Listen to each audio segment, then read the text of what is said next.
ಅರೆ ರೇ ಇದೇನಪ್ಪ ಹಿಂಗೆ ಎಳಿತಾ ಇದ್ದಾರೆ ಹೆಣ್ಮಕ್ಳೆಲ್ಲ ಬ್ಯಾಗ್ಗಳೆಲ್ಲ ಹಿಡ್ಕೊಂಡು ಲಗೇಜ್ ಹಿಡ್ಕೊಂಡು ಅಂತ ಹೇಳ್ತಾ ಇದ್ದೀರಾ.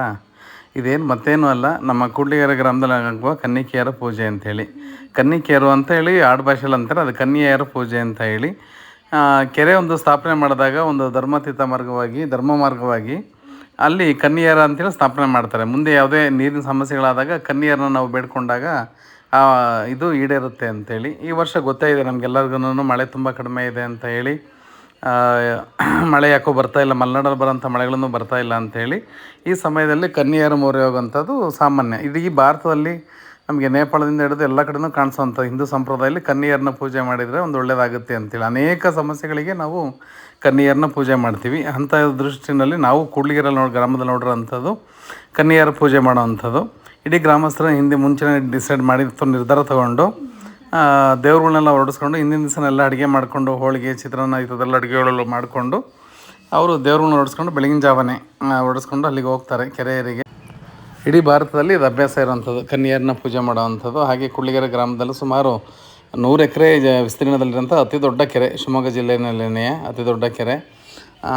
ಕೆರೆಗೆ ಮುಂಚೆ ಮೂಲವಾಗಿ ಕಾಡಿಂದ ಬಂದಂಥ ನೀರಲ್ಲಿ ಬರ್ತಾಯಿತ್ತು, ಹಳ್ಳಗಳ ಮೂಲಕ ಬರ್ತಾಯಿತ್ತು. ದೊಡ್ಡ ಚಾನಲ್ ಆದಮೇಲೆ ಅಲ್ಲಿ ನೀರು ಕಟ್ಟಾವಾದ್ಮೇಲೆ ಈಗ ಚಾನಲ್ ಮೂಲದಿಂದ ಅದಕ್ಕೆ ನೀರು ಬರೋಂಥ ಒಂದು ವ್ಯವಸ್ಥೆ ಇದೆ.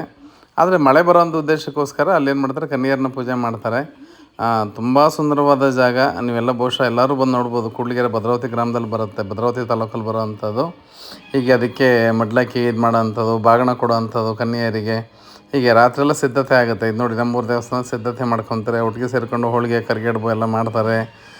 ಅದೊಂದು ನಾವೆಲ್ಲ ಒಗ್ಗಟ್ಟಾಗಿದ್ದೀವಿ ಅಂಥೇಳಿ. ಅಂದರೆ ಈ ಪ್ರಾರ್ಥನೆ ಅನ್ನೋದು ಎಲ್ಲದನ್ನೂ ಸ್ವೀಕರಿಸುತ್ತೆ ಅಂಥೇಳಿ ಅಂತ. ಅಂದರೆ ನಾವು ಅರಬ್ ದೇಶಗಳಲ್ಲಿ ನೋಡಿದ್ವಿ, ಅವರು ಪ್ರಾರ್ಥನೆ ಮೂಲಕ ಇವತ್ತು ಶ್ರೀಮಂತವಾಗಿದ್ದಾರೆ. ಹಾಗೆ ಪ್ರಾರ್ಥನೆ ಅನ್ನೋದು ನಾವು ಕೂರಲಿನಿಂದ ಪ್ರಾರ್ಥನೆ ಮಾಡಿದಾಗ ಅದು ದೇವ್ರಿಗೆ ಸಲ್ಲುತ್ತೆ ಅನ್ನೋದು ಒಂದು ನಂಬಿಕೆ. ಹಾಗಾಗಿ ಇಡೀ ಗ್ರಾಮಸ್ಥರೆಲ್ಲ ಸೇರಿಕೊಂಡು ಅಡುಗೆ ಮಾಡಿಕೊಂಡು ತುಂಬ ಶುದ್ಧವಾಗಿ ಮಡಿಯಿಂದ ಮೈಲಿಗೆಯಿಂದ ಅದನ್ನ ಅಡುಗೆ ಮಾಡಿಕೊಂಡು ಅದನ್ನು ಬೆಳಗಿನ ಜಾವ ಅಲ್ಲಿಗೆ ತಗೊಂಡೋಗೋಂಥ ಒಂದು ವ್ಯವಸ್ಥೆ ಇರುತ್ತೆ. ಹಾಗೆ ನಮ್ಮೂರಿನ ಹೆಣ್ಮಕ್ಳುಗಳೆಲ್ಲ ಸೇರಿಕೊಂಡು ಇದನ್ನು ತೊಗೊಂಡು ಬರ್ತಾರೆ. ಬಂದು ಬೆಳಗಿನ ಜಾವ ನೋಡಿ ಕತ್ಲಿದೆ, ಅಷ್ಟು ಕತ್ಲಲ್ಲಿ ಬಂದು ಪ್ರೇ ಮಾಡೋ ಅಂಥದ್ದು. ಹಾಗಾಗಿ ಪ್ರೇ ಮಾಡೋದು ತುಂಬ ಇಂಪಾರ್ಟೆಂಟು. ಅಲ್ಲಿಗೆಲ್ಲ ಬಂದು ಅಲ್ಲಿ ಸಂಪ್ರದಾಯಬದ್ಧವಾಗಿ ಜಂಗಮರನ್ನ ಕರೆಸಿ ಅವರಿಂದ ಪೂಜೆ ಮಾಡಿಸಿ ಕಳಸಗಳನ್ನು ಹೂಳಿ ಅಲ್ಲಿ ಎಲ್ಲರಿಗೂ ಎಡೆ ಇಟ್ಟು ಈ ರೀತಿಯಲ್ಲಿ ಜರುಗೋಂಥ ಒಂದು ಕಾರ್ಯಕ್ರಮ ಕನ್ನಿಕೆಯರ ಪೂಜೆ. ಅದನ್ನು ಆಡು ಭಾಷೆಯಲ್ಲಿ ಕನ್ನಿಕೆಯರು ಮಾಡ್ತೀವಿ. ಹೀಗೆ ಶ್ರದ್ಧಾಭಕ್ತಿಗಳಿಂದ ಅದನ್ನು ಪ್ರಾರ್ಥನೆ ಮಾಡಿ ಪೂಜೆ ಮಾಡ್ತಾರೆ.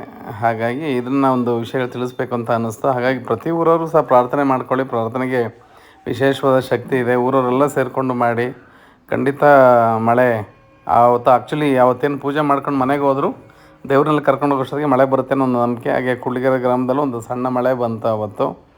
ಹಾಗಾಗಿ ಇದನ್ನೆಲ್ಲ ಹೇಳಲಿಕ್ಕೆ ನಾನು ನನ್ನ ಯೂಟ್ಯೂಬ್ ಚಾನಲ್ ಯಾಕೆ ಹಾಕಬಾರ್ದು ಅಂತೇಳಿ ಅನ್ನಿಸ್ತು. ಹಾಗಾಗಿ ಇದನ್ನು ನಾನು ಇದು ಮಾಡ್ತಾಯಿದ್ದೀನಿ. ಇದು ಬೆಳಗಿನ ಜಾವನೇ ಅಷ್ಟೇ. ಯಾರಿಗೆ ಸಮಯ ಇದೆಲ್ಲ ಬಂದಿರೋ ನಂತರ ಬಂದರೆಲ್ಲ ಊಟ ಮಾಡ್ಕೊಂಡು ಪ್ರಾರ್ಥನೆ ಮಾಡ್ಕೊಂಡು ಹೋಗುವಂಥ ಒಂದು ವ್ಯವಸ್ಥೆ ಇರುತ್ತೆ. ಹಾಗಾಗಿ ಆ ಸುಂದರವಾದ ಕೆರೆ ನೋಡಲಿಕ್ಕೆ ಒಮ್ಮೆ ಕೂಡ್ಲಿಗೆರೆಗೆ ಭೇಟಿ ಕೊಡಿ ಅಂತ ಹೇಳ್ತಾ ನನ್ನ ಮಾತನ್ನು ಮುಗಿಸ್ತಾ ಇದ್ದೀನಿ.